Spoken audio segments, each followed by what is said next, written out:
जहाँ पे डिक्रीज करेगा ई वहाँ पे स्ट्रॉन्ग होगा, और जहाँ पे ई आपका क्या होगा, कम होगा, वहाँ पे ई ज़्यादा हो जाएगा। ठीक है, इन्वर्सली प्रोपोर्शनल है। अब इसके बाद नेक्स्ट इसकी प्रॉपर्टी जो आती है, equipotential surfaces test the direction of electric field, यानी हम कहते हैं इक्विपोटेंशियल सरफेस जो होता है इलेक्ट्रिक फील्ड की डायरेक्शन को भी शो करता है।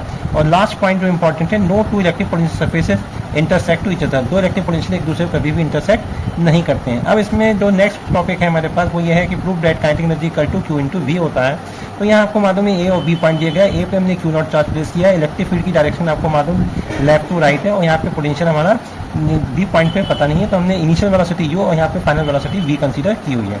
Let a mass of the charge, let the mass of the charge particle be m, the force acting on it is given by. अगर हम चार्ज पार्टिकल का मास m सपोज करते हैं तो इसमें फोर्स कितना होगा, F इक्वल टू क्यू हो जाएगा। According to Newton second law of motion F equal to ma होता है, therefore ma equal to Q naught E से बैलेंस कर देंगे, क्योंकि इलेक्ट्रिक फोर्स है और ये आपको मालूम है मास इंटू एक्सेलरेशन है, तो एक ही वैल्यू एक्सेलरेशन की क्यू नॉट ई ओवर m आ जाएगा।